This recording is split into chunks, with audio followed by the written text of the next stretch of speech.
First, live, local. This is Fox 12 Now.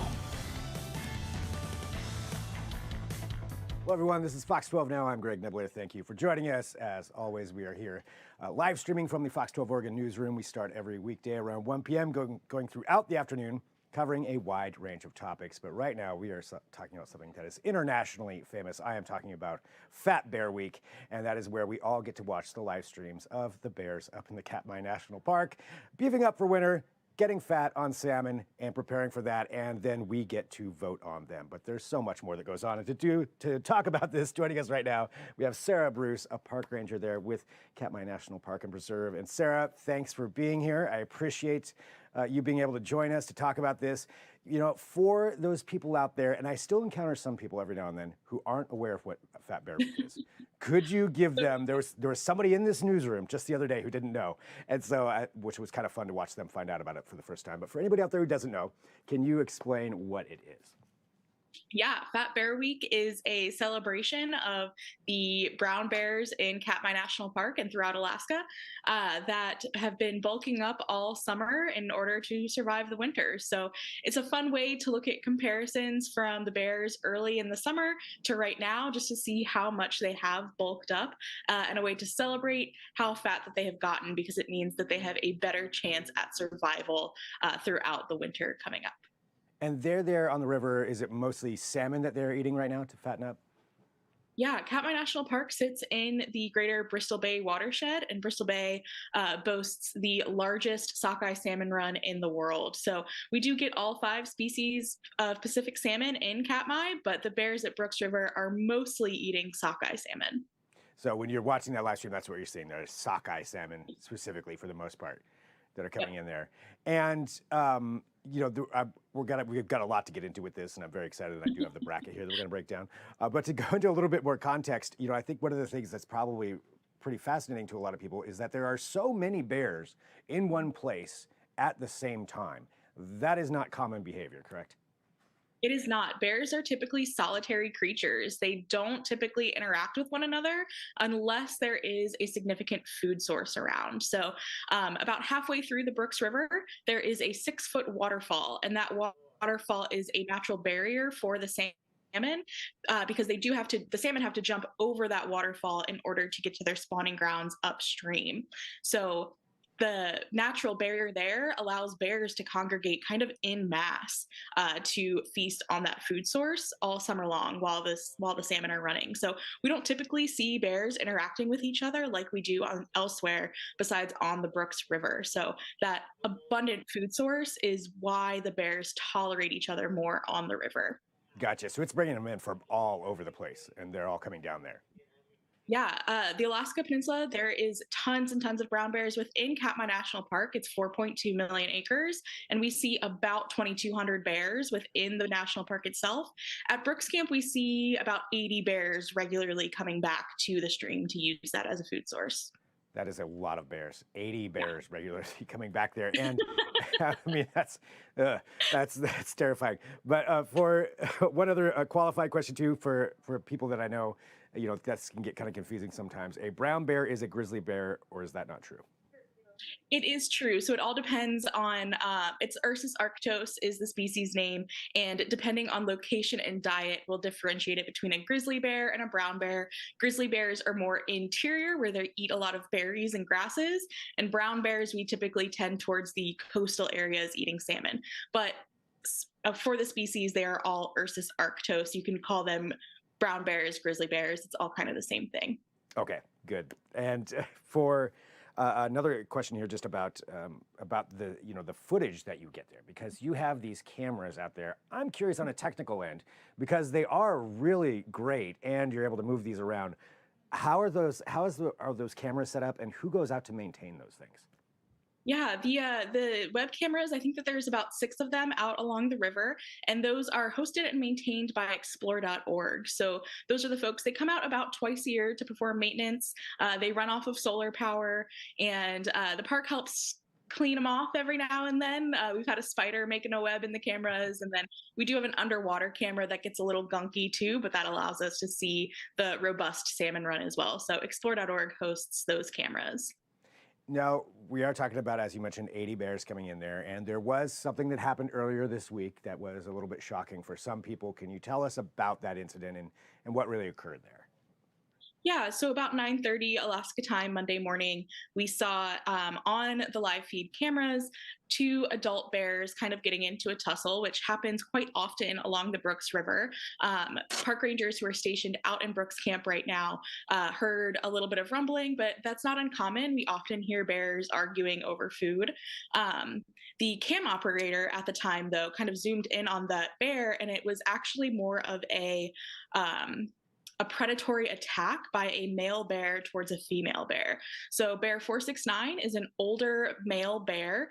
We don't see him around the river that often. He's typically more around in the fall. So, not all bears use the river all summer long.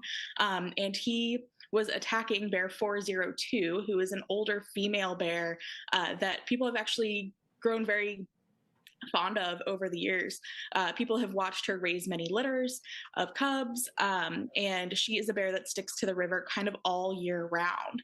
So, unfortunately, the attack was fatal, and the bears along the river are actually now using the dead body of this bear as a food source. So, bears are currently in this state called hyperphagia, where before winter, their hormones tell them to keep eating where they don't feel full. So it could have been that this bear wanted to use this other bear as a food source. We are unsure why the attack happened, but right now the body is being used as a food source. And the original bear, who was the attacker, is actually no longer in control of that food cache. It's actually this bear 32 who has taken over the cache, and bear 32, nicknamed Chunk, is the most dominant bear on the river. So there's a hierarchy at play on the river, and we are seeing that at play over this food source as well. So it's unfortunately that's something that does happen sometimes. I mean, we are talking about nature here, and so but not that often. Is that right? That's right. We don't see it happening not every year for sure. We've seen it happen a couple of times in the past 12 years that the cameras have been on, but it's definitely not something we see every year. We're not sure how often it happens, especially in places where there are no cameras to watch it happen, but it's definitely not something we were expecting to see on the cameras this year. When people are watching the live streams of Fat Bear Week or just watching these cameras there on the Katmai, what is something interesting that you look at as a park ranger that maybe an ordinary person might not notice? Yeah, that's a really interesting question, one that I haven't thought about actually. But something that I watch out for these bears is kind of how they interact with each other, because they are solitary creatures. We see these very minute movements between them of if there is a bunch of bears at the falls catching fish. Once they all disappear, you know that a big dominant male is coming in. So they have chosen, instead of standing up to this bear and defending their spot where they're fishing, they don't want to get into a tussle. They are going to move around. So it's really interesting to look at those minute details of these bears and how they are interacting with each other.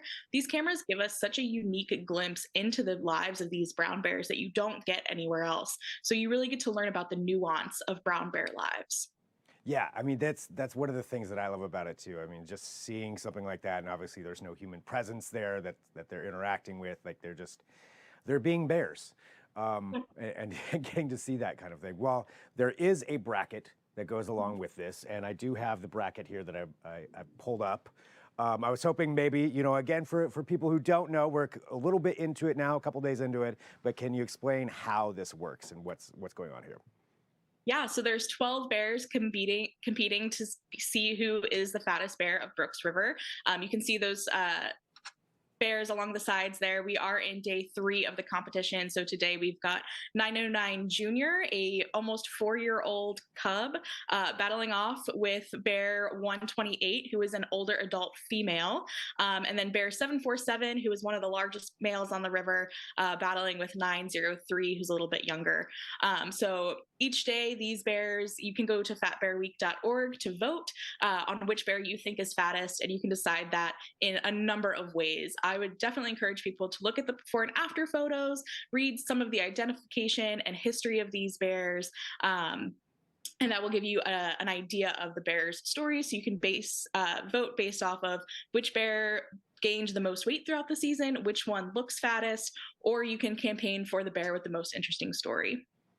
And, I know that you maybe I don't know if you have to be neutral or not on this. I mean, clearly this is public voting. Do you have any favorites yourself? There are definitely some rangers with favorites. I am somebody who votes for the underdog. So I wait to see which bear is losing and then I vote for them. So today I'll share I voted for 909 Junior. It's really hard to go up against 128. She was the champion last year. And then the battle between 747 and 903 is closer than I thought it would be. So the last time I checked, 903 was pulling out a little bit ahead. It's a really close race. So I put in my vote for 747 today. 747 and the underdog 909. I mean, Junior, yeah, going against the champ, that's a tough draw for anybody. Yeah. Yeah, 909 was our Fat Bear Junior winner this year. So we did Fat Bear Junior last week, and that bear pulled ahead. And so she is facing off against last year's reigning champ. Tough call right there. So you gave the different factors there that people can look into when they're making their decision for voting. Anything else that you think is important for people at home to know, as they're going into, it's a very serious thing when you're voting here. You really have to put a lot into it. So any other tips you would have for anybody? Yeah, just keep in mind that these bears have absolutely no idea this competition is happening. They are just trying to bulk up to survive for the winter. And in order to do so, they have to have healthy salmon runs. So keep in mind that healthy salmon equal healthy fat bears. And yeah, it's going to be a really exciting time to see who pulls out in the end. And that will come out on Fat Bear Tuesday, October 8th. I love everything about this. Fat Bear Tuesday. So there you go, everybody. You can place your votes. I think, my last question for you, and I'm sure you've been talking about this all week, and it is such a huge thing, but what is it about Fat Bear Week that you think makes it such a phenomenon and attracts so many people, so many people's interest, and so many people wanting to get involved and just watching what you're doing there?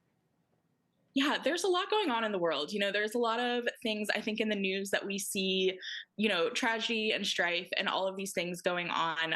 And Fat Bear Week just brings a little bit of joy into the lives of people. It's also a way for folks to connect with Katmai.